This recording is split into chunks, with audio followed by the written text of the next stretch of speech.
the chilling echo of a goal horn, not in celebration but in defeat. For the Toronto Maple Leafs and their fervent fan base, it's a sound that's become a hauntingly familiar refrain. The promise of spring, once again, turned to the bitter taste of an early summer. Now, as the ice is drained and equipment packed away, the weight of a half-century-long drought hangs heavier than ever. But tonight, we're cutting through the silence of disappointment to bring you an exclusive insight into the boardroom, where the future of this iconic franchise is being meticulously, perhaps ruthlessly, dissected. The spotlight falls on two of their biggest stars, multi-million-dollar investments, and a surprisingly guarded stance on the man tasked with reshaping destiny. This isn't just about roster moves. It's about a foundational shift, a fundamental change in the very DNA of the Toronto Maple Leafs. The Maple Leafs' existential reckoning, unsettled futures, and a call for DNA change. The Toronto Maple Leafs. The very mention of their name conjures images of fervent passion, historical grandeur, and, for far too long, agonizing playoff heartbreaks. Their recent exit from the Stanley Cup playoffs in the second round at the hands of the formidable Florida Panthers wasn't just a loss. It was another painful chapter in a story yearning for a different ending. In the immediate aftermath, the rumblings of widespread roster changes were deafening, a frustrated fan base demanding decisive action. Yet, as the initial shock subsides, the focus is honing on the high-stakes contract negotiations, or lack thereof, surrounding two of their most significant players, Captain John Tavares and star winger Mitch Marner. The captain's quest. Optimism meets management's ambiguity. Days after the season's abrupt conclusion, a glimmer of continuity emerged when John Tavares himself, the respected veteran and hometown hero, expressed clear optimism about his future in Toronto. Having just completed his colossal 7-year, $77 million deal, Tavares had reportedly spoken with general manager Brad Treliving and felt confident he'd be back. This news, for many, was a welcome sign, a testament to the captain's unwavering commitment to blue and white. However, the mood shifted dramatically during Treliving's recent press conference on May 29th. The GM, while acknowledging a profound admiration for Tavares, offered a frustratingly non-committal response regarding a potential extension. "I'm a huge John Tavares fan. Had a really good discussion with him." Treliving began, words that initially offered comfort, but then came the caveat, the cold splash of corporate reality. "We've got to take a step back, meet with our group. How do we best move forward? What are the costs? All those things that go into a contract and everything else. How does it fit within the puzzle?" So, we'll see how that happens over the course of the next couple of weeks. This isn't just a cautious management statement. It's a calculated ambiguity that throws Tavares' future into stark uncertainty. When pressed further about whether a contract offer would even materialize before the critical July 1st free agency period, Treliving remained elusive, reiterating, "As I said before, we're going through that process right now." This is not the resounding affirmation a captain hoping to return would expect. It suggests a deep, ongoing evaluation where loyalty and past contributions are being weighed against the harsh financial realities and strategic needs of a team desperate for a breakthrough. Tavares' statistical output this past season was solid, not spectacular, but consistently reliable. In 75 regular season games, he tallied 38 goals and 36 assists for 74 points. In the pressure cooker of the playoffs, he contributed 5 goals and 2 assists for 7 points in 13 games. These numbers speak to a player who can still produce, but at 33 years old and coming off a major contract, the question for management becomes one of future value versus cap hit. Despite the obvious managerial caution, Tavares' desire to remain a Maple Leaf is palpable. When asked directly about re-signing, he unequivocally stated yes.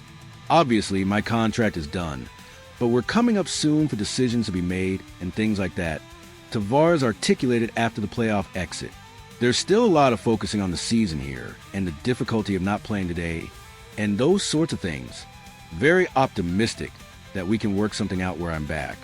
But obviously haven't put a lot of thought into it, as obviously it's only been a couple of days." His story is the stuff of dreams for any young Canadian hockey player.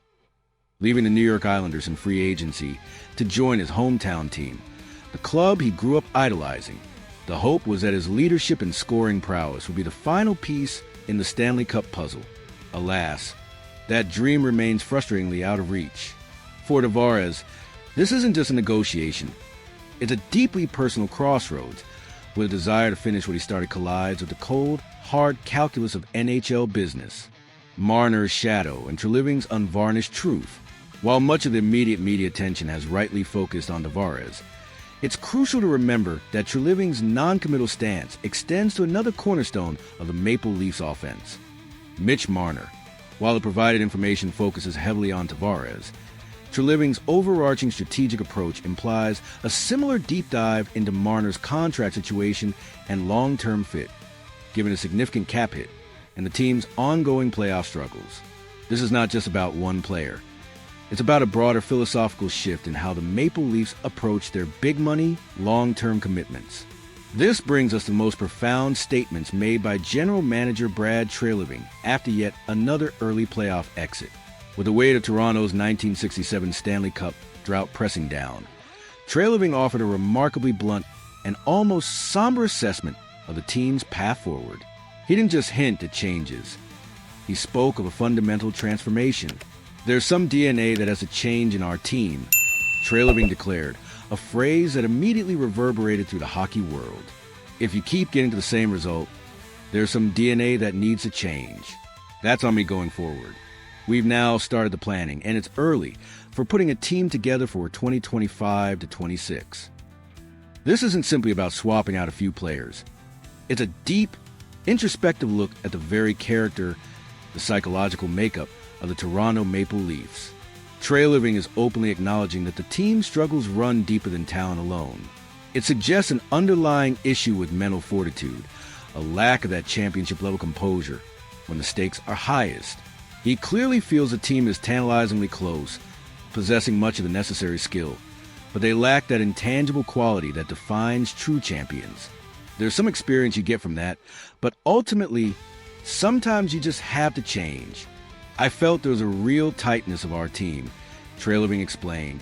And then he delivered a line that should serve as a mantra for every player aspiring to hoist the cup. "Champions are the calmest at the most critical time."